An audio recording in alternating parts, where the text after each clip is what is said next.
ప్రేమ నా యేసు కారుణ్యం, అవధులే లేని ఆకాశం నా యేసు కారుణ్యం.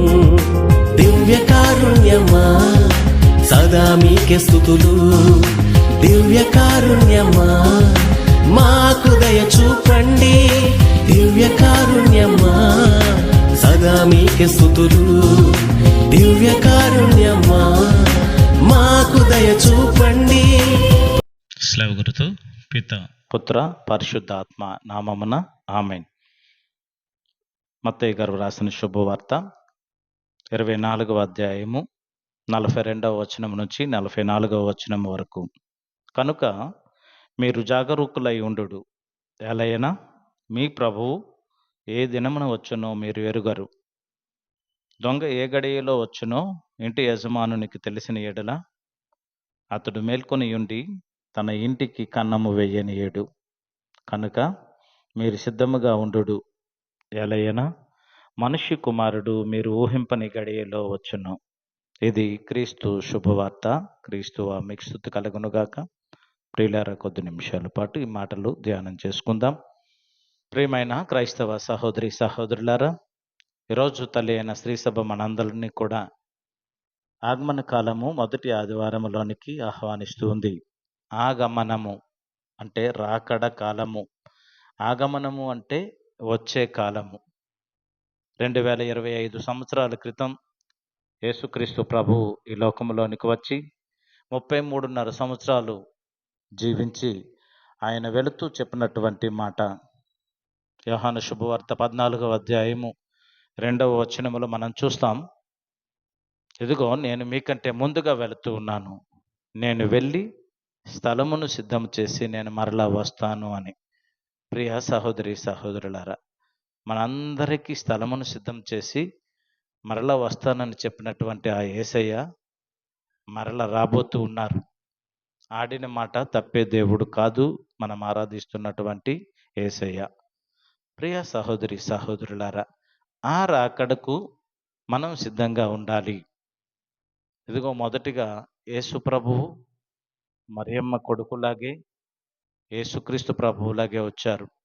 ఈ రెండవ రాకడలో ఆయన రాజుగా ఈ లోకానికి రాబోతూ ఉన్నారు అన్నటువంటి సత్యాన్ని మనం గ్రహించగలగాలి. ప్రియ సహోదరి సహోదరులారా, ఈ ఆగమన కాలం మొదటి వారంలో ఉన్నటువంటి మనం గుర్తుంచుకోవాలి. ఇదిగో దేవుడు మనకి దైవార్చన క్రమం ప్రకారము ఇంకొక నూతన సంవత్సరంలోనికి అడుగు పెట్టడానికి దేవుడిస్తున్నటువంటి ఒక గొప్ప అవకాశం. మనం మొన్నటి వరకు మనం బైబిల్ గ్రంథంలో సి సర్కిల్ చదివి ఉన్నాం. ABC 3 సర్కిళ్ళు చదివితే ఒక బైబిల్ మనం పూర్తి చేసినట్లుగా అవుతుంది. కాబట్టి మొన్నటి వరకు అదిగో క్రీస్తురాజు పండుగ వరకు సి సర్కిల్ చదివాం. ఇప్పుడు ఏ సర్కిల్లోనికి వచ్చాం అంటే నూతన సంవత్సరంలోనికి వచ్చాం. నిజంగా మనం జనరల్గా చూసుకుంటే మన క్యాలెండర్ ప్రకారం జనవరి 1వ తేదీ నూతన సంవత్సరం. మరి తెలుగు సంవత్సరాదిగా మన హైందవ సహోదరులు మనం అందరం కూడా ఉగాదిని తెలుగు సంవత్సరాదిగా కొనియాడుతున్నాం. మరి అలాగనే దైవార్చన క్రమంలో ఈ ఆగమన కాలాన్ని నూతన సంవత్సరంగా మనము కొనియాడుతున్నాం. ఇలాగ సంవత్సరంలో 3 సార్లు నూతన సంవత్సరంగా మనం కొనియాడుతున్నాం. కాబట్టి దేవదేవుడు మనల్ని అందరినీ గడిచినటువంటి కాలం అంతా కాచి కాపాడినందుకు వందనాలు చెల్లిస్తూ ఆయన రాకడకై సిద్ధపడేవారముగా మనల్ని సిద్ధపరచమని ప్రభువుని అడుగుతూ ఈ వాక్యాన్ని ధ్యానం చేసుకుందాం. ప్రియులారా, ఆగమన కాలాన్ని మనము ఇంగ్లీష్లో అడ్వెంట్ అని పిలుస్తాం. అడ్వెంట్ అంటే రాకడ, వచ్చుట అన్నటువంటి అర్థాన్ని ఇచ్చే మాటలు. మరి ఆయన ఈ లోకములో 2025 సంవత్సరముల క్రితం వచ్చి ఆయన వెళుతూ నేను వెళ్ళి మరలా వస్తానని చెప్పారు. మనం అపోస్తలుల కార్యములు 1వ అధ్యాయము 9-10 వచనాల్లో చూస్తే, గలిలయులారా, ఇంకా మీరు ఇక్కడ నిలవబడి ఎందుకు చూస్తున్నారు? మీ యొద్ద నుండి పరలోకమునకు తీసుకొని వెళ్ళినటువంటి ఆ యేసు మరలా పరలోకం నుండి దిగి వస్తారు అని. అందుకే మనం ప్రవేశ గీతాల్లో పాడుతూ ఉంటాం, మేఘాలపైన రానయ్యున్న యేసురాజును. ప్రియ సహోదరి సహోదరులారా, మేఘాలపై నుంచి ఆయన రాబోతూ ఉన్నారు. మేఘాలపైకి ఆ రోజు వెళ్ళారు, పరలోకానికి వెళ్ళారు. మేఘాలపై నుంచి ఆయన రాబోతూ ఉన్నారు. ఆయన వచ్చేసరికి మనమందరము కూడా సిద్ధపడి ఉండాలి. ఆ రాకడకు మనమందరము కూడా సిద్ధపరచుకోవాలి అని ప్రభు ఈరోజు మనల్ని అందరినీ కూడా పిలుస్తూ ఉన్నారు. ప్రియ సహోదరి సహోదరులారా, మరి అటువంటి సిద్ధపాటుతో మనము మన జీవిత లక్ష్యాన్ని, మన జీవిత గమ్యాన్ని మనం ముందుకి కొనసాగించగలగాలి. ప్రియ సహోదరి సహోదరులారా, మరి ఈ ఆగమన కాలంలో 2 రాకడల గురించి మనం ధ్యానం చేస్తాం. ఒకటవది యేసుప్రభు 2025 సంవత్సరాల క్రితం వచ్చినటువంటి యేసుప్రభు జన్మదినోత్సవం అయినటువంటి క్రిస్టమస్ పండగను ఆనందంగా చేసుకుంటూ, రెండవదిగా ఆయన మరలా రాబోతున్నటువంటి ఆ రెండవ రాకడకి మనమందరము కూడా శుద్ధులముగా సిద్ధపడి మనము ఆ రాకడకి సిద్ధపడాలన్నటువంటి సత్యాన్ని మనం గ్రహిస్తూ ఈ ఆగమన కాలంలో ముందుకి కొనసాగటానికి ప్రయత్నం చేద్దాం. ప్రియ సహోదరి సహోదరులారా, ఈరోజు దివ్య గ్రంథ పఠనాలు మనకు తెలియపరుస్తున్నాయి. మెలకువ కలిగి ఉండండి, జాగరూకత కలిగి ఉండండి, అప్రమత్తత కలిగి ఉండండి.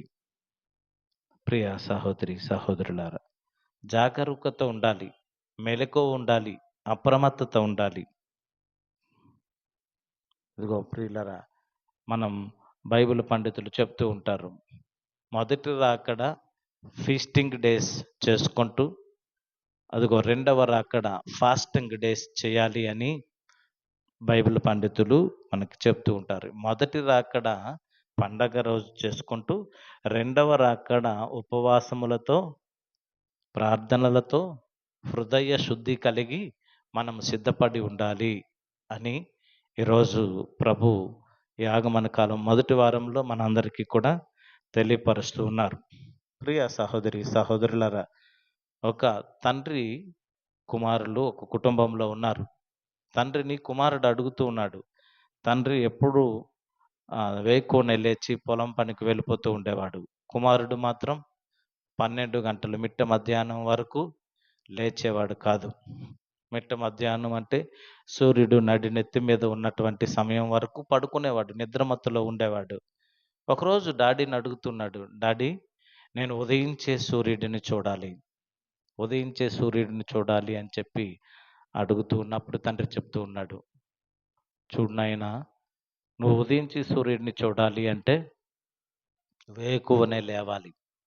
5:30, 6 గంటలకి నువ్వు లేస్తేనే ఉదయించే సూర్యుడు నీకు కనిపిస్తాడు. ఆ టైంలో నువ్వు నిద్రమత్తులో ఉంటున్నావు, ఆ టైంలో నువ్వు నిద్రలో జారుకుంటూ ఉన్నావు. కాబట్టి నువ్వు ఉదయించే సూర్యుడిని చూడలేవు. ఉదయించే సూర్యుడిని చూడాలి అంటే మెలకు ఉండాలి, జాగరూకత ఉండాలి, తెలివి కలిగి ఉండాలి అని చెప్పి తండ్రి కుమారుడిని తెలియపరుస్తున్నాడు. ప్రియ సహోదరి సహోదరులారా, ఆ తండ్రి ఆ కుమారుడికి చెప్తున్న విధంగానే మనము కూడా రాబోతున్నటువంటి ఆ యేసయ్యని మనము ఎదుర్కోవాలి అంటే సిద్ధపడి ఉండాలి, శుద్ధులముగా ఉండాలి, హృదయ శుద్ధి కలిగి ఉండాలి. మనకి మన జీవితంలో ఒక గమ్యం ఉండాలి, ఒక లక్ష్యం ఉండాలి, ఒక టార్గెట్ ఉండాలి. మనం చిన్నప్పుడు సత్యోపదేశంలో నేర్చుకుంటాం, ఏమని?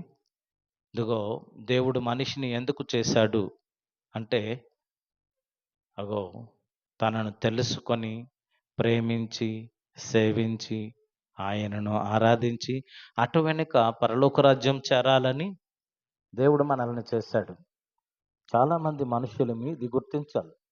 చాలామంది మనుషులమి దీన్ని గుర్తించలేకపోతూ ఉన్నాం. మన అంతిమ టార్గెట్ ఏంటంటే పరలోక రాజ్యం చేరాలి, ఆయనను తెలుసుకోవాలి, ఆయనను ఆరాధించాలి, ఆయనను పూజించాలి. అటు వెనుక పరలోక రాజ్యం మనమందరము చేరుకోవాలి. మనకై సిద్ధపరిచినటువంటి ఆ గృహానికి మనం వెళ్ళాలి. మన కోసం సిద్ధపరిచినటువంటి ఆ నివాస స్థలాన్ని మనము వశం చేసుకోవాలి. అటువంటి జీవితాలను ఈ లోకములో మనం జీవించాలి. ఈ ఆగమన కాలంలో మనం ధ్యానిస్తున్నటువంటి అంశాలు సిద్ధపాటు కలిగి జీవించాలి. మెలకువ కలిగి జీవించాలి. ఆ తండ్రి కుమారుడితో చెప్తున్నాడు. ఏమని? ఇగో నువ్వు ఉదయించే సూర్యుడిని చూడాలి అంటే నిద్ర మత్తు నుండి బయటికి రావాలి. ప్రియ సహోదరి, సహోదరులారా, కాబట్టి ఈరోజు మనం ఈ ఆగమన కాలం మొదటి వారంలో ఉన్నటువంటి మనం సిద్ధపడి ఉండాలి. సిద్ధపడి చూడండి, మనం సహజంగా మన సమాజంలో చూస్తాం. ఇదిగో హోంవర్క్ చేసేసినటువంటి విద్యార్థి చాలా హ్యాపీగా ఉంటాడు. ఈ హోంవర్క్ చేయనటువంటి విద్యార్థి, అదిగో మాస్టర్ గారు కొడతారేమో భయం, ఆందోళన. అలాగనే ఉద్యోగాలకు వెళ్తున్నటువంటి ఉద్యోగస్తులు కూడా తమ రికార్డులు సరిగ్గా ఉంటే ఎవరైనా ఇన్స్‌పెక్షన్‌కి ఎప్పుడు వచ్చినా వాళ్ళు ఏమీ పర్వాలేదు. ఎందుకంటే రికార్డులన్నీ అప్‌డేట్‌గా ఉన్నాయి కాబట్టి. మరి అప్‌డేట్ చేయకపోతే వారు ఎవరొస్తారో, ఇన్స్‌పెక్షన్‌కి ఎవరొస్తారో భయంతో, ఆందోళనతో ఉంటారు. మరి విద్యార్థి జీవితంలో, ఈ ఉద్యోగుల జీవితాల్లో సిద్ధపాటు లేకపోతే భయము, ఆందోళన అన్నీ వస్తాయి. అలాగనే మన జీవితాలలో కూడా మన ప్రభువు రాబోతూ ఉన్నారు.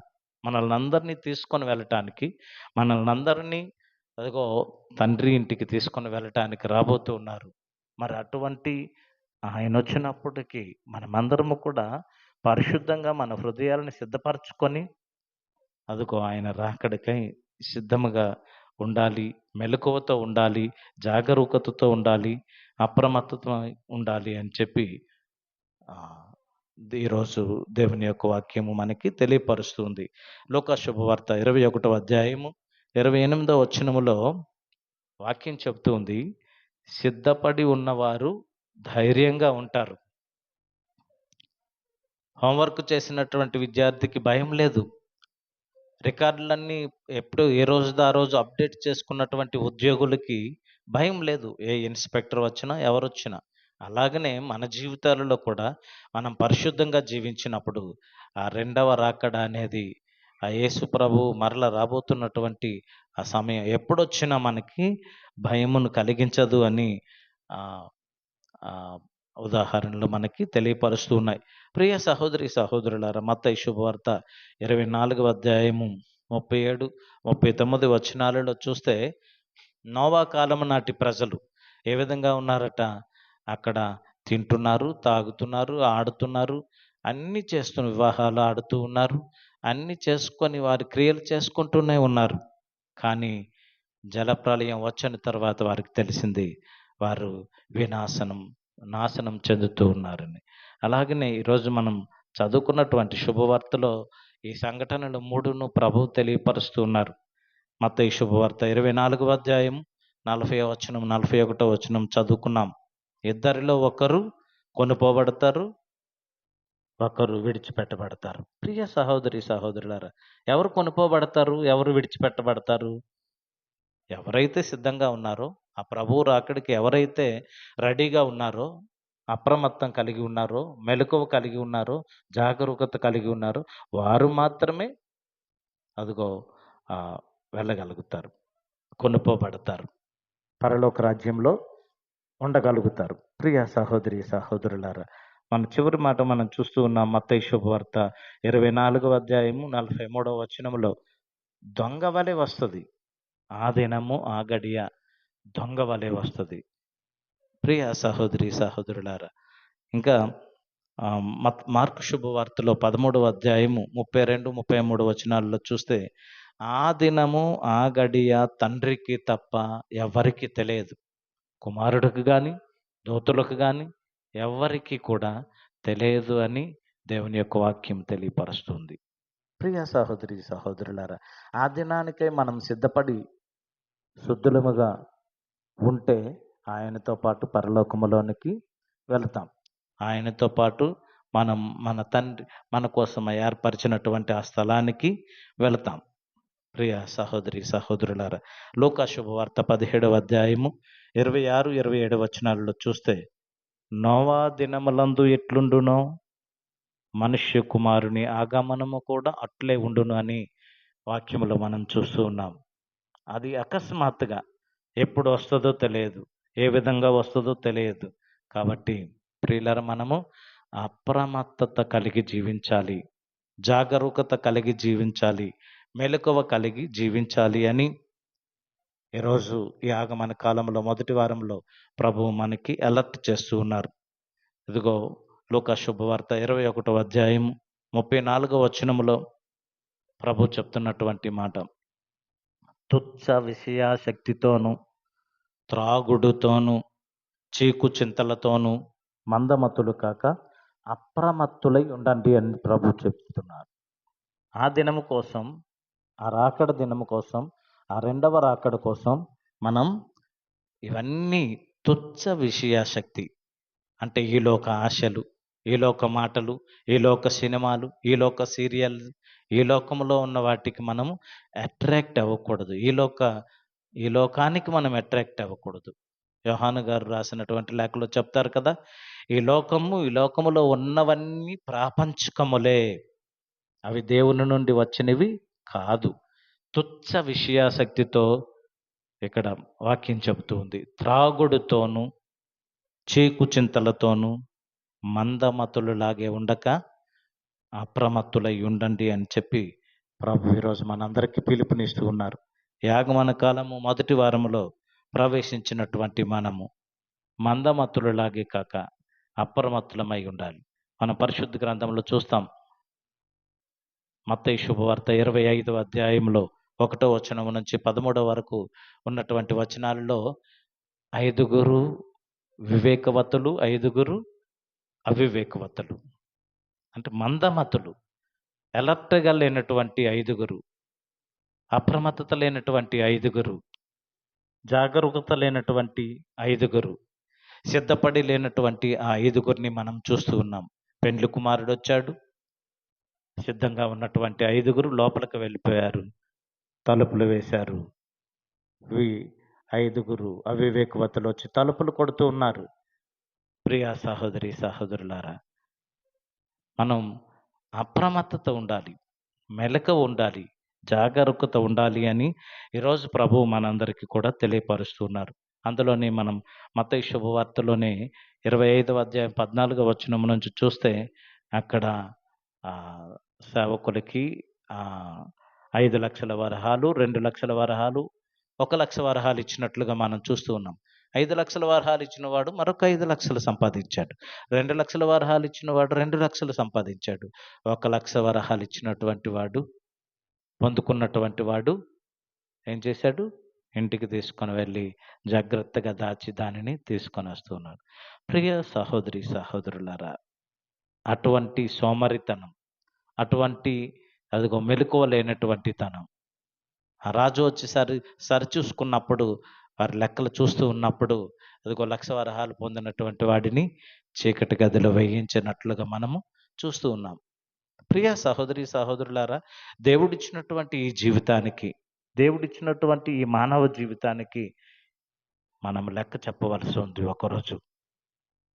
అదిగో ఆ సేవకుల వలె 5 లక్షల వరహాల వారు, 2 లక్షల వరహాలు ఇచ్చినటువంటి పొందుకున్నటువంటి వాని వలె 1,00,000 వరహాలు పొందుకున్నటువంటి వారు ఏ విధంగా ఉన్నాం? ముగ్గురిలో ఏ విధముగా ఎవరిని పోలి ఉన్నామో ఒకసారి మనం ఆత్మ పరిశీలన చేసుకోవాలి.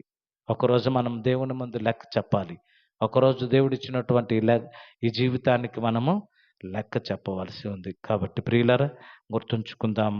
ఈరోజు మనం పరిశుద్ధ గ్రంథంలో విన్నటువంటి మాట, అదిగో జాగరూకత కలిగి ఉండండి, ఆ దినము ఆ గడియ దొంగ వలె వస్తుంది. ప్రియా సహోదరి సహోదరులారా, యాగమన కాలం 4 వారాలలో ఒక్కొక్క వారం ఒక్కొక్క విషయాన్ని మనము ధ్యానం చేస్తాం. మొదటి వారంలో హోప్, నిరీక్షణ అని, రెండవ వారంలో ప్రేమ, లవ్ అని, మూడవ వారంలో పీస్, శాంతి అని, 4వ వారంలో జాయ్, ఆనందం, సంతోషం.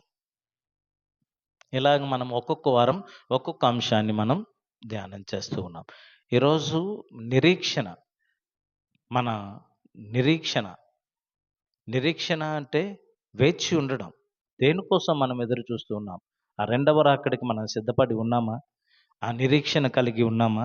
కొరింథీయులకు వ్రాయబడిన మొదటి లేఖలో 13వ అధ్యాయం 13వ వచనములో అగో నిరీక్షణ కలిగి ఉండాలి అని ప్రభు తెలియచేస్తున్నటువంటి ఆ మాటను మనము చూస్తూ ఉన్నాం. నిరీక్షణ కలిగి ఉండి జీవించాలి. చూడండి, మన జీవితాలలో మనం చూస్తూ ఉంటాం. ప్రయాణికులు వాహనం కోసం ఎదురు చూస్తూ ఉంటారు. వ్యవసాయదారుడు పంట కోసం ఎదురు చూస్తూ ఉంటాడు. విద్యార్థులు పరీక్షల కోసం ఎదురు చూస్తూ ఉంటారు. పరీక్షలు రాసిన వారు రిజల్ట్స్ కోసం ఎదురు చూస్తూ ఉంటారు. ఉద్యోగాల కోసం ఎదురు చూస్తూ ఉంటారు. ఇలాగా ఎదురు చూసేది. మనము కూడా ఎదురు చూడాలి. నిరీక్షణ కలిగి జీవించాలి. నిరీక్షణ కలిగి మనము ఆ రెండవ రాకడికి సిద్ధపడాలి అని ప్రభువు ఈరోజు మనందరికీ కూడా తెలియపరుస్తున్నారు. ఇంకా రోమీయులకు రాయబడిన లేఖ 12వ అధ్యాయం 12వ వచనములో మీ నిరీక్షణలో ఆనందింపుడు. ప్రభు చెప్తున్నటువంటి మాట. Rejoice in the lord always. Rejoice in the lord. దేవునిలో ఆనందించండి, నిరీక్షణలో ఆనందించండి. మన నిరీక్షణ రెండవ రాకడకై ఎదురు చూసేదిగా ఉండాలి. హెబ్రాయిలకు రాయబడిన లేఖలో 6వ అధ్యాయము 19వ వచనములో ఈ నిరీక్షణ మన హృదయములకు వాడ యొక్క లంగర వంటిది అని అక్కడ పౌలు భక్తుడు చెప్తున్నటువంటి మాట మనం చూస్తూ ఉన్నాం. ప్రియ సహోదరి సహోదరులారా, ఈ నిరీక్షణ అనేది మన హృదయాలకి చుక్కాని లాంటిది, ఒక గమ్యాన్ని ఇస్తుంది అని అక్కడ హెబ్రాయిలకు రాయబడిన లేఖలో మనకి ప్రభు తెలియచేస్తున్నటువంటి మాటను మనం చూస్తున్నాం. కొరింథీయులకు రాయబడిన మొదటి లేఖ 15వ అధ్యాయము 19వ వచనంలో ఈ నిరీక్షణ మన హృదయములకు 15వ అధ్యాయం 19వ వచనంలో క్రీస్తునందలి మన నిరీక్షణ ఈ జీవితము కొరకే అయినచో ప్రపంచంలో అందరికంటేనూ మనము అత్యంత దయనీయులము అన్నటువంటి మాట మనకి కనిపిస్తుంది. క్రీస్తునందలి మన నిరీక్షణ నిత్య జీవితాన్ని ఇచ్చేదిగా ఉండాలి. అప్రమత్తత మనము కలిగి జీవించాలి అని ప్రభు మనకి రోజు తెలియపరుస్తున్నారు. ప్రియులారా, మెలకువ లేక యూదులు మెస్సియాని గుర్తించలేకపోయారు.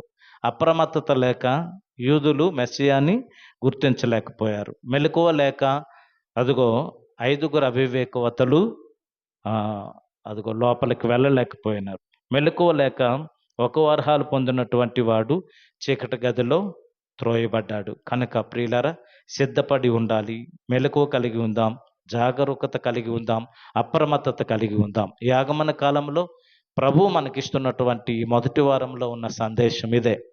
మనమందరము కూడా అదిగో పరలోక రాజ్యం పొందుకోవటానికి ఈ లోకంలో మన జీవితాన్ని కొనసాగించాలి. అటువంటి నిరీక్షణ మనం కలిగి జీవించాలి. నిరీక్షణకు ఆధారము లేనప్పుడే అబ్రహాము దేవుడు పిలిచినప్పుడు వెళ్ళిపోయారు.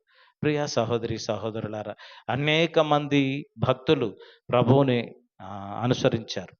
నిరీక్షణకి ఆధారం లేని మనకి నిరీక్షణ ఉంది. ప్రభువు మనకు చెప్తున్నారు, మీరు ఇలాగ జీవిస్తే, ఇలాగ సిద్ధపడి ఉంటే మీరు నాతో ఉంటారు అని. మరి అటువంటి నిరీక్షణ కలిగి, అటువంటి అప్రమత్తత కలిగి, అటువంటి జాగరూకత కలిగి జీవించే గొప్ప విశ్వాసాన్ని మనకు దయచేయమని ప్రభువుని అడుగుదాం. పిత, పుత్ర, పరిశుద్ధాత్మ నామమున ఆమేన్.